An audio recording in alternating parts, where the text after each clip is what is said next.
L'art moderne ne peut naître que lorsque les signes deviennent des symboles.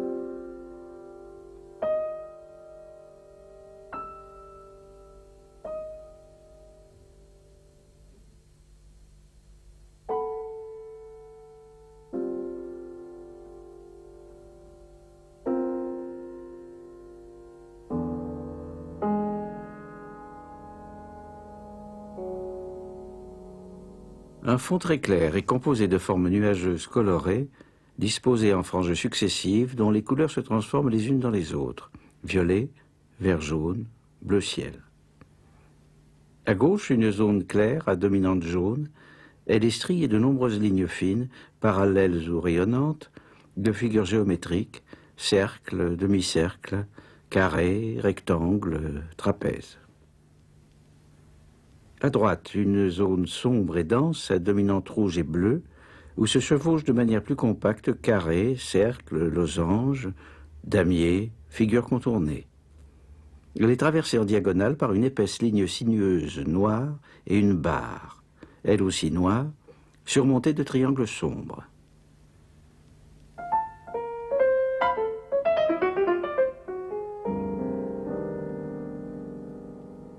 Les formes sont toutes situées à l'intérieur du rectangle de la toile.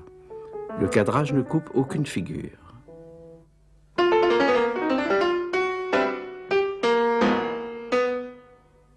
Peint entre mars et mai 1925, Jaune, rouge, bleu a été exposé dès l'été à Zurich, puis l'année suivante dans diverses galeries. Vassili Kandinsky avait 60 ans. La toile n'a pas été vendue. Mise en dépôt par Nina Kandinsky, la veuve du peintre, au Musée national d'art moderne de Paris, le tableau ensuite fait partie d'une donation lors du transfert des collections du musée vers le centre Georges Pompidou, ouvert en 1977. Cette donation était complétée en 1981 par le legs de tout le fonds d'atelier du peintre.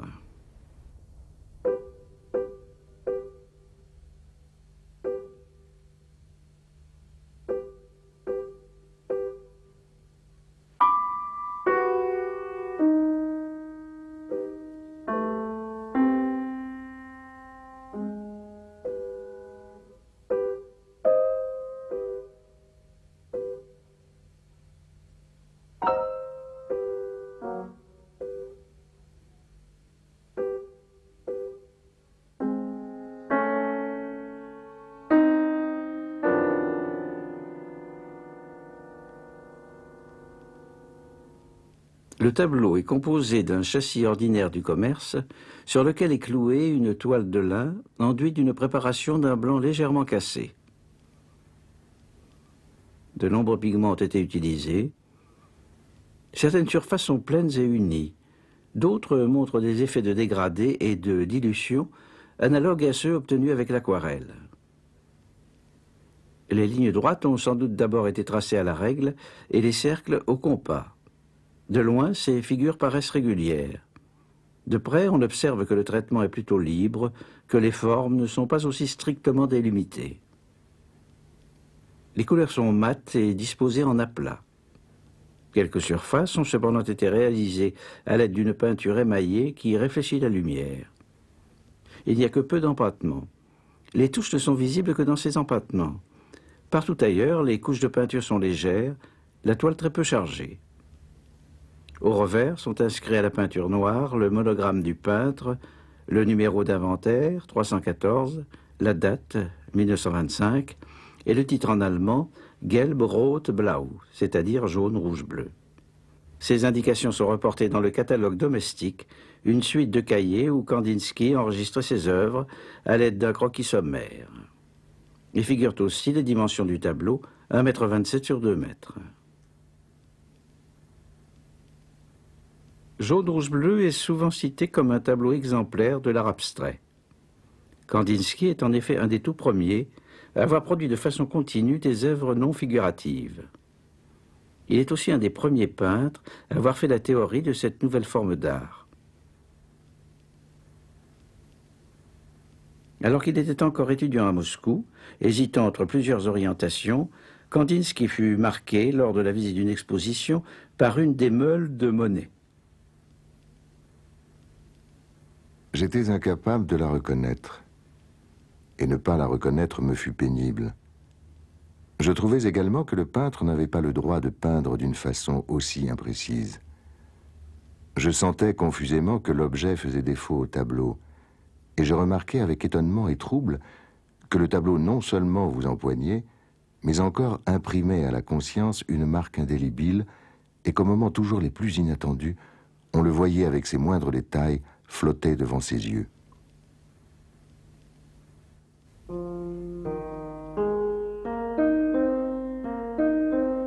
Né à Moscou et orienté vers le droit, Kandinsky a décidé de se consacrer à la peinture seulement à l'âge de 30 ans, en 1896. Il s'établit à Munich. Ses premières œuvres témoignent de recherches éclectiques, paysages néo-impressionnistes à large touche, ou encore scènes médiévales russes dans le style fin de siècle des illustrations pour contes de fées, princesses et chevaliers abondent. Le thème du cheval est constant.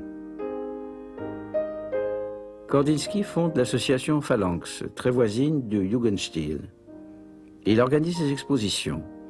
En 1909, il crée la nouvelle association d'artistes de Munich et achève un premier livre théorique, Du spirituel dans l'art, qu'il publiera 2 ans plus tard. Dans Improvisation 3, les formes sont simplifiées, mais encore reconnaissables. La touche balaie la surface en diagonale, les coloris sont très vifs, mais pas du tout naturalistes. Avec Franz Marc, Kandinsky crée en 1911 Der Blaue Reiter, le cavalier bleu, qui sera l'un des courants les plus vivants, quoique fort bref, de l'expressionnisme allemand, et qui se résumera en l'unique numéro d'un almanach et 2 expositions. Kandinsky, à cette époque, classe ses tableaux achevés en 3 catégories. Les impressions font encore allusion aux personnages et aux objets. Impression 5, parc. Impression 3, concert. Les improvisations traduisent les élans subjectifs du peintre. Improvisation 19. Improvisation 34, Orient. Enfin, les compositions correspondent à une pure recherche de l'abstraction. Composition 6.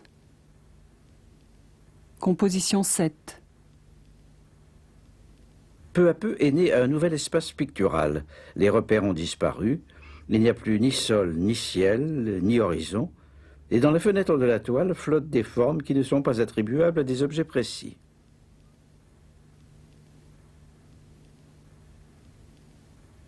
Dans le tableau à la tache rouge de 1914, la touche était encore vibrante, multipliée, divisée à la manière des post-impressionnistes, et la composition saturée, explosive.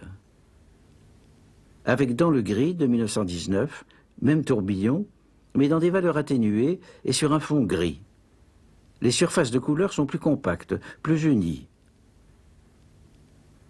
Désormais, les œuvres dites abstraites entreront en concurrence avec les figuratives, et en quelques années, celles-ci finiront par disparaître complètement.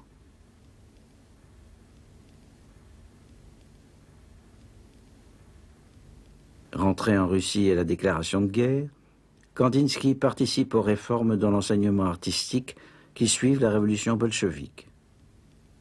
Il a un temps beaucoup d'activités, mais se voit mis à l'écart par les constructivistes, partisans d'une abstraction strictement géométrique et architecturale. Il quitte la Russie en 1921 et accepte un poste au Bauhaus.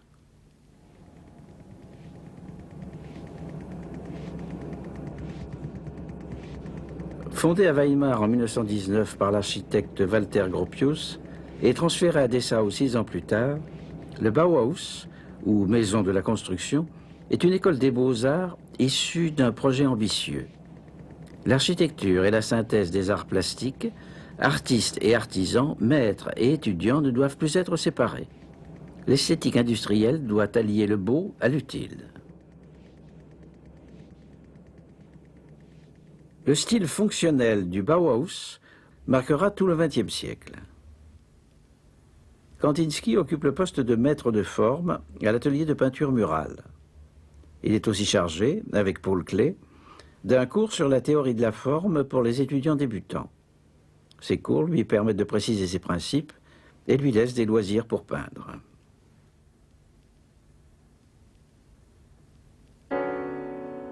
Dans le tableau intitulé Sur blanc 2 de 1923, sont en place tous les éléments qu'on retrouvera dans Jaune, Rouge, Bleu.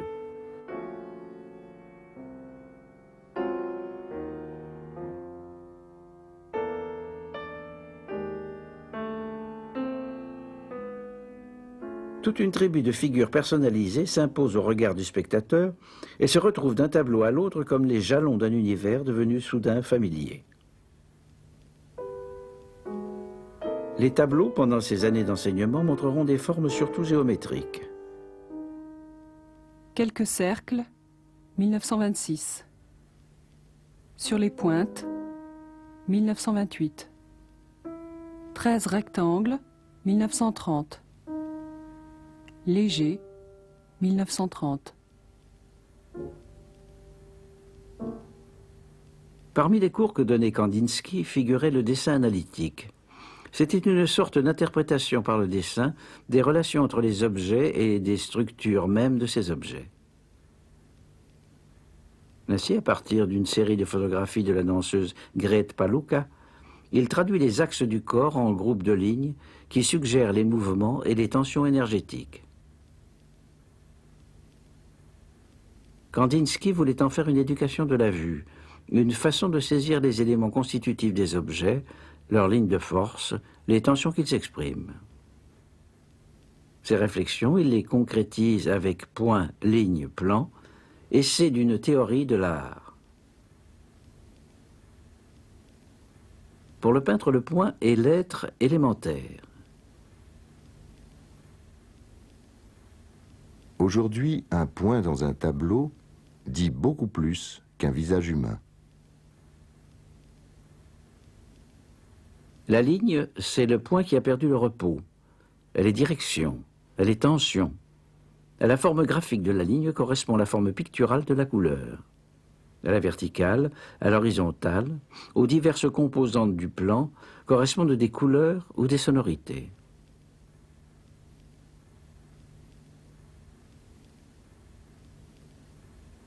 Jaune, rouge, bleu rassemble de nombreuses figures dessinées qui rappellent les exemples donnés par Kandinsky dans son livre.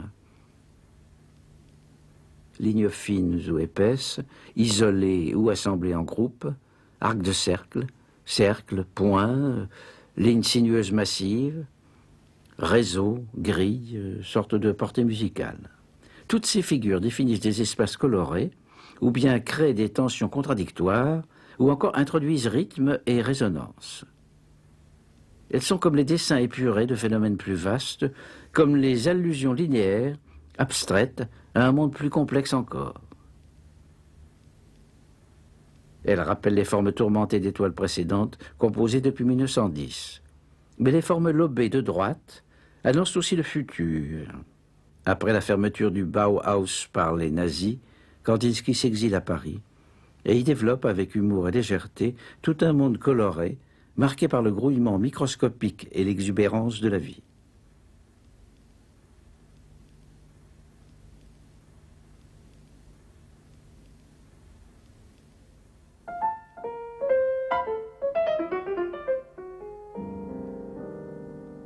De prime abord, jaune, rouge, bleu semble aussi une application des théories sur la couleur enseignées à l'époque par Kandinsky.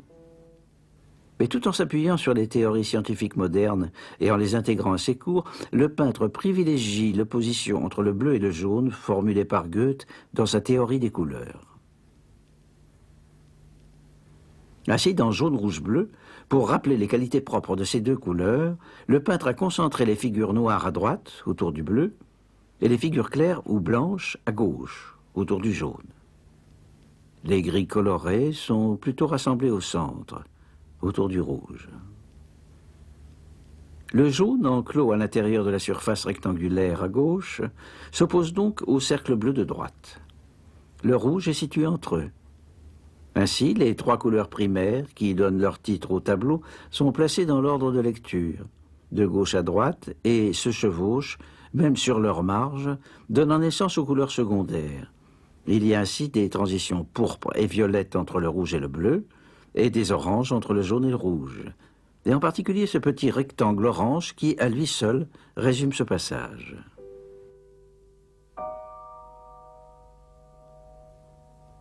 Parmi les travaux que donnait Kandinsky à ses étudiants, figuraient des exercices sur le contraste simultané.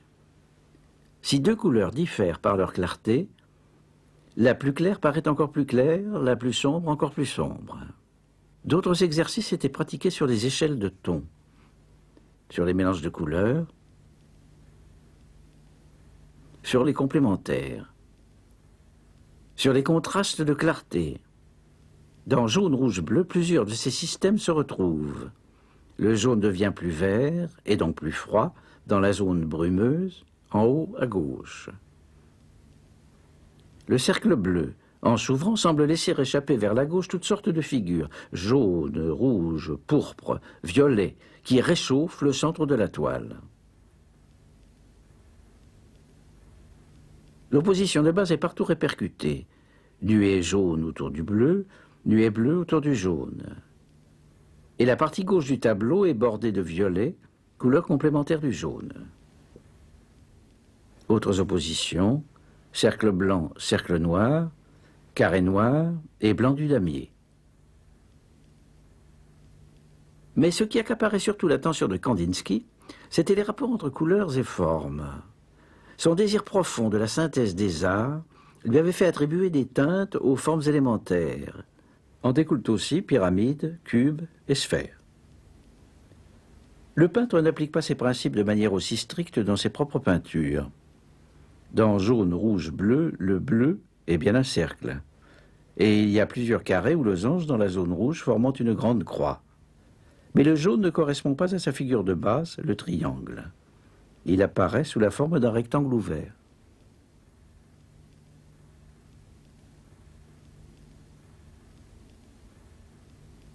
Kandinsky s'intéressait aussi au lien entre couleurs et son, thème qui, à l'époque, passionnait plusieurs compositeurs. Alexandre Scriabine, en 1908, avait tenté de créer un clavier à lumière où des teintes précises correspondaient à des tonalités définies. L'idée d'une correspondance couleur-son attire aussi Arnold Schoenberg, très lié pendant un temps avec Kandinsky.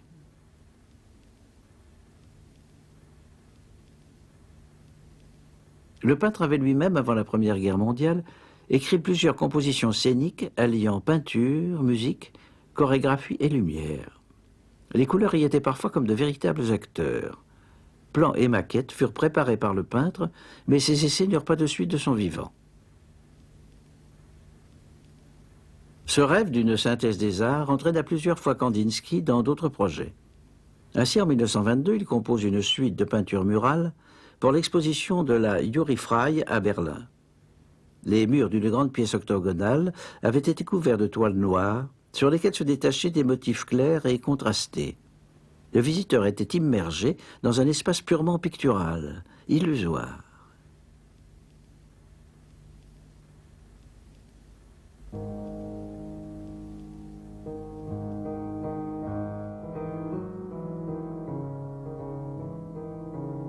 En avril 1928, le peintre crée des décors et des costumes pour une représentation des tableaux d'une exposition de Moussorgsky.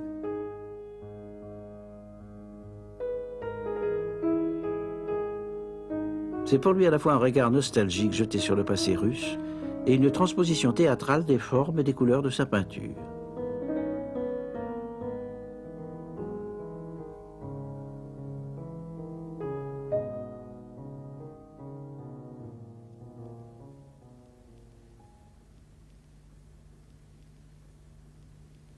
Au moment même où l'abstraction s'imposait avec tant d'évidence à Kandinsky, d'autres peintres en Europe connaissaient de semblables révélations.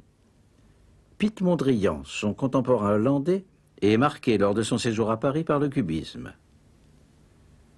Dès lors, il privilégie le graphisme, élimine la couleur.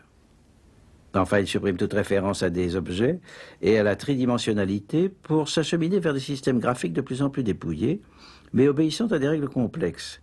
Des lignes horizontales ou verticales délimitent des plans colorés et participent à une rythmique. Comme Kandinsky, Mondrian est un théoricien qui défend ses positions par des écrits.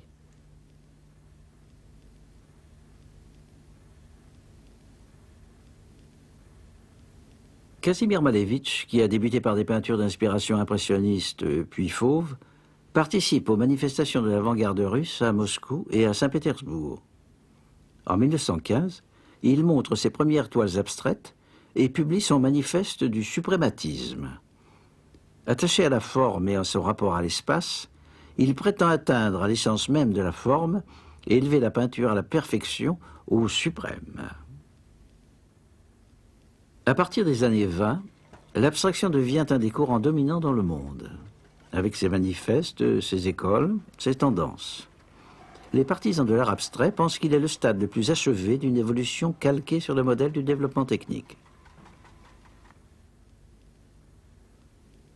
Mais des peintres, parmi les plus importants, restent toujours attachés à la figuration.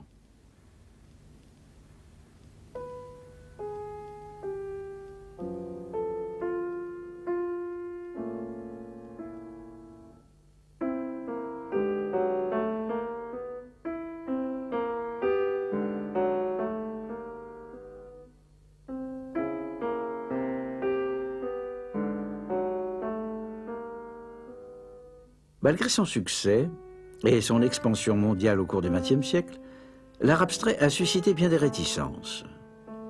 Le principe de composition adopté dans une toile comme jaune, rouge, bleu crée un certain arbitraire.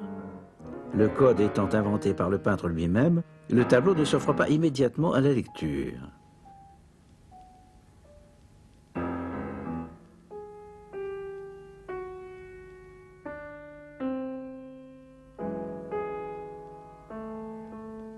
Mais tout visiteur de musée se pose ou pose à d'autres les inévitables questions. Qu'est-ce que ça représente? Ou encore, qu'est-ce que ça signifie? Certains proposent de n'y voir que la stricte application des cours théoriques du Bauhaus, succession des couleurs primaires, opposition entre complémentaires, contraste de clarté, polarité jaune-bleu, association forme-couleur. La toile serait ainsi à lire comme une sorte d'équation appliquée entre la pédagogie et la démonstration savante. D'autres préfèrent insérer le tableau dans l'histoire des formes. Kandinsky, par ses plans transparents, ses damiers en récession et l'équilibre de sa composition, aurait cherché à créer une sorte de symphonie constructiviste. Le grand rectangle jaune ou la croix rouge évoquerait aussi Malevich. Pour d'autres auteurs, au contraire, formes et couleurs seraient à l'opposé des couples noir-blanc prônés par Malevich ou par Mondrian. Et l'on pourrait même lire le tableau comme une réaction parodique à l'univers ascétique du Bauhaus, avec lequel le peintre était loin de s'accorder. Cependant, trop insister sur les antagonismes, c'est oublier que Kandinsky, par son tableau, les réconcilie dans un esprit de synthèse. D'ailleurs, ces antagonismes ne sont jamais stricts. Les mêmes motifs se répètent avec des variantes. Des oppositions ne sont pas systématiques.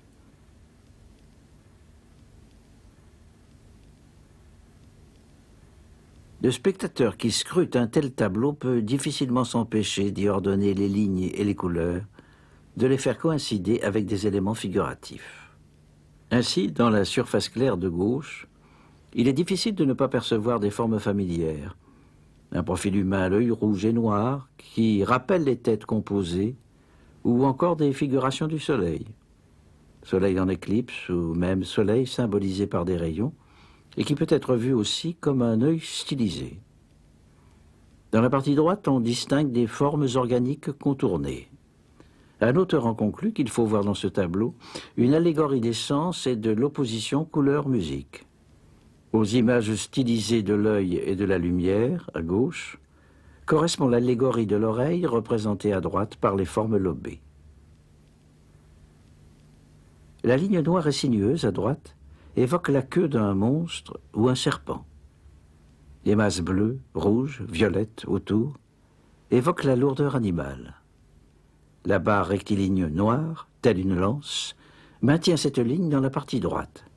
Un auteur évoque le combat de Saint Georges contre le dragon. Kandinsky possédait une icône du XIXe siècle représentant Saint Georges. À plusieurs reprises, le peintre a traité ce thème, qui concentre d'ailleurs deux des motifs les plus courants de son œuvre, le cheval et le combat. L'affrontement qui se déroule dans jaune, rouge, bleu a lieu sur un fond chargé de nuées colorées, mouvantes et évanescentes. Nous sommes donc dans un espace évoquant une scène céleste, infinie, un espace auquel la peinture classique a eu souvent recours. Le peintre transforme les couleurs en des personnages mythologiques qui se fuient, se combattent, se retrouvent et s'accouplent, engendrant de nouvelles couleurs et de nouvelles formes.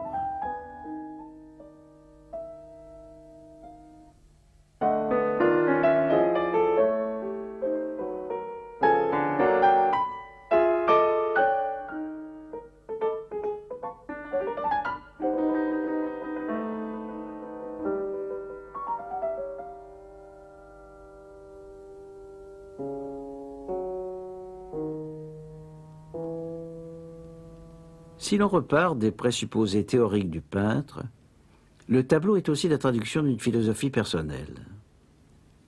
Dans ses écrits, Kandinsky insiste sur l'opposition extérieure-intérieure et affirme la prééminence absolue d'une nécessité intérieure. La forme est l'expression extérieure du contenu intérieur. Le tableau relève de l'extase, de l'illumination, de l'apparition. La toile est comme une surface vierge où viennent s'inscrire des formes graphiques profondes, une traduction de la pensée, de l'invisible. La création de l'œuvre est une création du monde. Le peintre a été très influencé par la théosophie de Rudolf Steiner, cette résurgence de spiritualisme en réaction contre la société technique de la fin du XIXe siècle. Dans sa lignée, Kandinsky croit à l'avènement d'un temps où régnera la grande spiritualité. Et le peintre lie ses réflexions à sa théorie de l'art. Plusieurs de ses toiles sont sans doute des tentatives pour traduire certains états mystiques. Les formes rondes entourées de halos, les nuées lumineuses et colorées, sont peut-être inspirés d'écrits théosophiques. Il s'agirait de montrer la supposée aura de l'âme humaine, de rendre les courants spirituels par les vibrations des lignes, des couleurs et des formes. Mais si jaune, rouge, bleu rappelle discrètement ces thèmes nébuleux des années symbolistes, il marque aussi un effort pour aller vers la rigueur décorative du Bauhaus. Le tableau serait ainsi la trace de l'ambivalence des sentiments de Kandinsky à cette époque. Le peintre a sans doute été influencé aussi par la religion chrétienne orthodoxe. Dans les icônes russes, il y a des décors stylisés ou géométriques, des damiers, des pointillés, des carrelages, des signes liturgiques noirs et blancs. Il est difficile de ne pas mettre en parallèle ces images avec celles de Malevich ou de Kandinsky. Mais la parenté n'est pas seulement plastique. Peut-être faut-il voir dans la naissance de l'abstraction au début du XXe siècle le retour d'un courant iconoclaste. À Byzance, au 8e et 9e siècle, les iconodules, partisans des images, s'opposèrent aux iconoclastes, adversaires de toute représentation des figures divines. Ce refus de la représentation des corps, parfois même des objets, ressurgit au cours des siècles dans les courants mystiques ou prophétiques. Si Dieu a fait l'homme à son image, l'homme ne doit pas se risquer à représenter la figure divine, ni aucune de celles qui en découlent.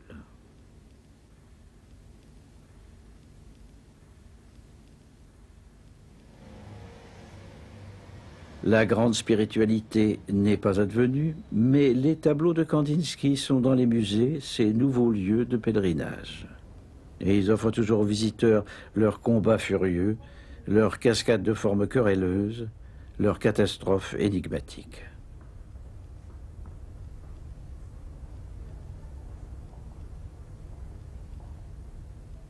J'arrivais chez moi avec ma boîte de peinture après une étude, encore perdu dans mon rêve et absorbé par le travail que je venais de terminer, lorsque je vis soudain un tableau d'une beauté indescriptible, imprégné d'une grande ardeur intérieure. Je restai d'abord interdit, puis je me dirigeai rapidement vers ce tableau mystérieux, sur lequel je ne voyais que des formes et des couleurs et dont le sujet était incompréhensible. Je trouvai aussitôt le mot de l'énigme. C'était un de mes tableaux qui était appuyé au mur sur le côté. J'essayai le lendemain de retrouver à la lumière du jour l'impression éprouvée la veille devant le tableau. Mais je n'y arrivai qu'à moitié. Même sur le côté, je reconnaissais constamment les objets et il manquait la fine lumière du crépuscule. Maintenant j'étais fixé. L'objet nuisait à mon tableau.